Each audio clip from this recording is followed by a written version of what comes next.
মাঝরাতে কে যেন আমার প্যান্টের ফিতা ধরে টান দিল। সাথে সাথে আমি চোখ খুলে শোয়া থেকে উঠে বসলাম। আমার সারা শরীর কাঁপছিল। সামনে তাকিয়ে দেখি আমার দুলাভাই অপু। দুলাভাই আমার দিকে তাকিয়ে মিচকি শয়তানের মতো হাসছে। আমি কাঁপা কাঁপা গলায় বললাম, দুলাভাই আপনি এত রাতে আমার রুমে? দুলাভাই হাসতে হাসতে বলল, এত রাতে একজন পুরুষ একটা যুবতী কন্যা রুমে কেন আসে বোঝো না? আমি কাঁপতে কাঁপতে বললাম, কেন আসে? যৌবন নদীতে সাঁতার দিতে আসে।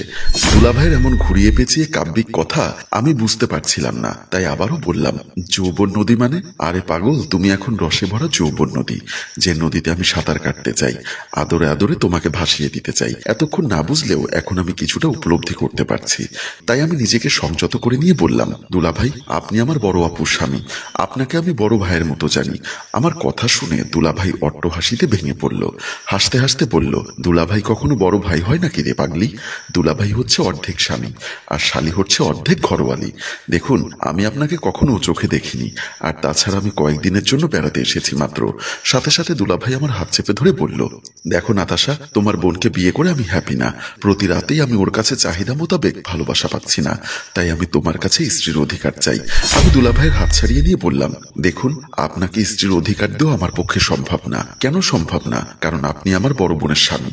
আমি এদেহে প্রাণ থাকতে আমার বোনের সংসার নষ্ট হয় এমন কোনো কিছু করতে পারবো না। আমি যদি এখন বাহিরে কোনো মেয়ের সাথে সব করি, তাহলে কি তোমার বোনের সংসার নষ্ট হবে না?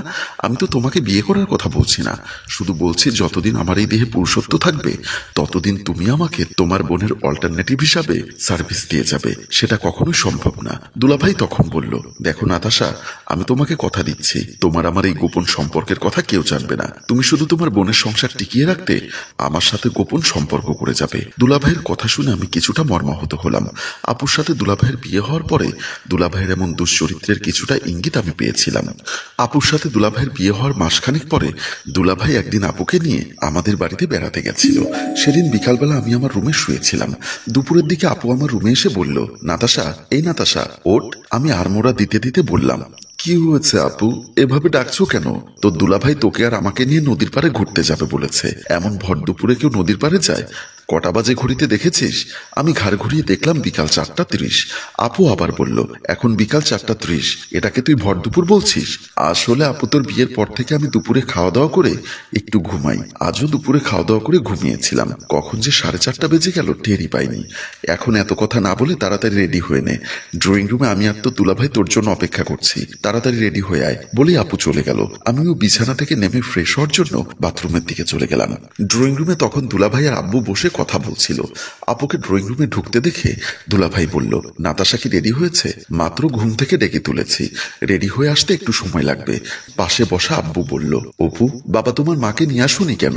মাকেও অনেক করে বলেছিলাম, মা আসতে চায়নি। বলেছেন সময় করে একবার এসে বেশ কিছুদিন থেকে যাবে। তোমার মায়ের যখন মন চায় তখন পাঠিয়ে দিও। তোমার শাশুড়ি বেঁচে নেই। তোমার শাশুড়ি যদি বেঁচে থাকতেন তাহলে দেখতে আজ তোমাকে পেয়ে মাথায় তুলে রাখতো। বলতে বলতে বাবা চোখ মুছছিল। সত্য কথা বলতে বাবা মাকে অনেক ভালোবাসতেন। একটা দুরারোগ্য ব্যাধিতে মা মারা গেছে আজ প্রায় 10 বছর। সেই থেকে বাবা আমাদের দু বোনকে নিয়ে এই সংসার করছেন। কখনো মায়ের অভাব আমাদের বুঝতে দেননি। বাবাকে মর্মাহত হতে দেখে দুলাভাই বলল, বাবা, আমার শাশুড়ি বেঁচে নেই তাতে কি হয়েছে? আমার মা তো বেঁচে আছেন। আমার মা বিয়ের পর থেকে আপনার মেয়েকে নিজের মেয়ের মতো করে আদর ভালোবাসা দিয়ে আগলে রেখেছেন, তাই না বিপাশা? বলেই দুলাভাই আমার বড় আপুর দিকে তাকালেন। সাথে সাথে আমার বড় আপু বলল, আব্বু, তোমাকে না নিষেধ করেছি মায়ের কথা না তুলতে? আমরা দু বোন কি কখনো তোমাকে মায়ের কথা বলেছি? আমরা মনে করি তুমি আমাদের বাবা, তুমি আমাদের মা। ঠিক আছে মা, তুই জামাই বাবাকে 1 কাপ চা দে, ততক্ষণে আমি বাজারে গিয়ে কিছু বাজার সদাই করে নিয়ে আসি। দুলাভাই বলল, এখন চা খাবো না, আমি একটু বিপাশা এবং নাতাশাকে নিয়ে নদীর পাড়ে ঘুরতে যাব। ঠিক আছে, তোমরা তাহলে নদীর পাড় থেকে ঘুরে এসো, ততক্ষণে আমি বাজারে গিয়ে বাজার সদাই নিয়ে আসি। বলেই বাবা চলে গেলেন। দুলাভাই অপুর উদ্দেশ্যে বলল, নাতাশা কি এখনো রেডি হয়নি? হলে তো এতক্ষণে চলে আসতো।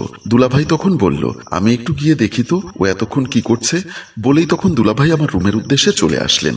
আমি তখন ফ্রেশ হয়ে রুমে এসে ঘুরতে যাওয়ার জন্য পোশাক চেঞ্জ করছিলাম। আমি যখন পোশাকগুলো পরছিলাম তখন আমার শরীরে তেমন কাপড় ছিল না, কারণ সচরাচর আমার রুমে তেমন কেউ আসে না। তাই একরকম নিশ্চিন্ত মনে আমি কাপড় পাল্টাচ্ছিলাম। প্যান্ট পরতে গিয়ে হঠাৎ পেছনের দিকে চোখ যেতেই আমি চমকে উঠলাম। দেখলাম দুলাভাই আড়াল থেকে দাঁড়িয়ে আপন মনে আমার শরীর দেখছিল। সাথে সাথে আমি নিজেকে সংযত করে বললাম, দুলাভাই আপনি? হ্যাঁ আমি। তোমাকে ডাকতে এসেছি, আপনি আমার রুমে ঢুকেছেন, একটু কাশি দিয়ে ঢুকবেন না? কাশি না এলে কিভাবে কাশি দিব?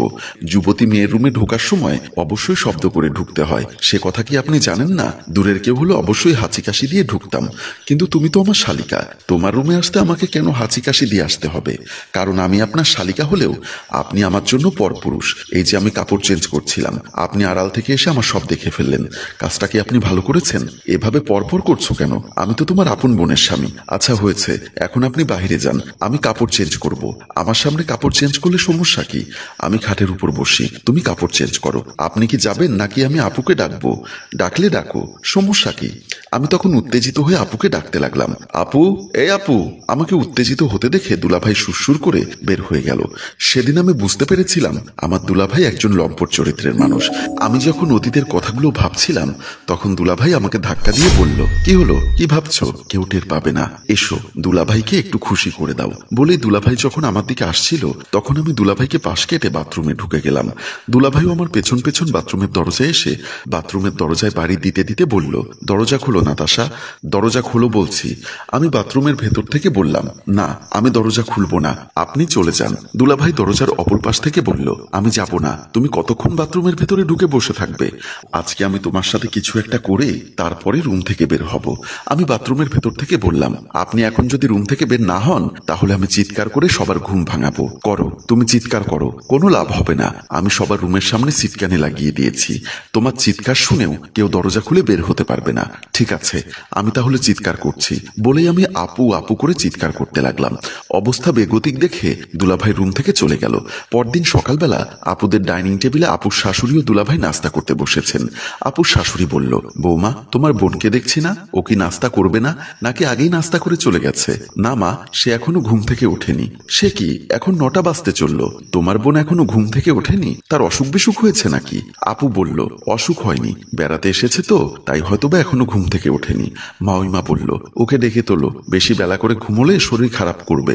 পাশে বসা দুলাভাই বলল, আচ্ছা আমি গিয়ে ওকে ডেকে আনছি, তোর যাবার দরকার নেই, তুই নাস্তা কর, আমি গিয়ে দেখছি। বলেই মাউইমা আমাকে ডাকার জন্য নাস্তার টেবিল থেকে উঠে আসলো। আমি তখন রুমে ঘুমোচ্ছিলাম। মাউইমা এসে আমার মাথার পাশে বসে মাথায় হাত বুলাতে বুলাতে বলল, নাতাশা, মা নাতাশা, ওঠো মা, এত বেলা করে ঘুমোলে শরীর খারাপ করবে। সত্য কথা বলতে মা মারা যাবার পর থেকে এত পরম আদরে কেউ আমাকে ঘুম থেকে ডাকেনি।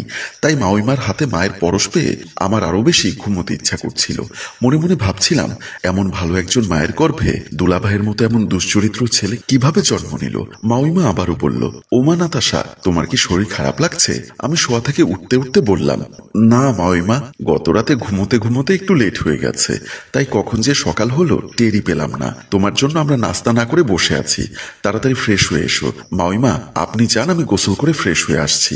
আমাকে গোসল করতে যেতে দেখে মাউইমা বলল, মা, এই বাথরুমে গোসল করতে চেও না। আমি অবাক হয়ে প্রশ্ন করলাম, কেন মাউইমা, এই বাথরুমের সমস্যা কি? এই বাথরুমে এই পাশে সূর্যের তাপ পড়ে, পানি গরম হয়ে গেছে, পানিগুলো দেখবে আগুনের মতো গরম, তাই বলছিলাম কমন বাথরুমে চলে যাও, ওই পানিগুলো ঠান্ডা থাকবে, গোসল করে আরাম পাবে। শেষ পর্যন্ত আমি মাউইমার কথা মতো কমন বাথরুমে গোসল করতে চলে গেলাম। কমন বাথরুমে ঢুকে হাতের কাপড়গুলো হ্যাঙ্গারে রেখে পণ্যের কাপড় খুলে সেটাও হ্যাঙ্গারে রাখলাম।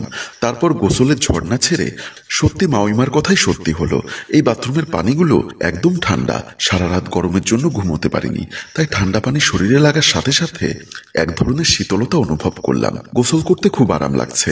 হঠাৎ আমি দরজার দিকে লক্ষ্য করলাম, দেখলাম একটা চোখ বড় বড় করে আমার দিকে তাকিয়ে আছে। আমি চমকে উঠলাম। হ্যালো ভিউয়ার্স, আপনাদের কি ধারণা এই চোখটি কার হতে পারে? আপনাদের মূল্যবান মতামত কমেন্ট বক্সে লিখে জানান।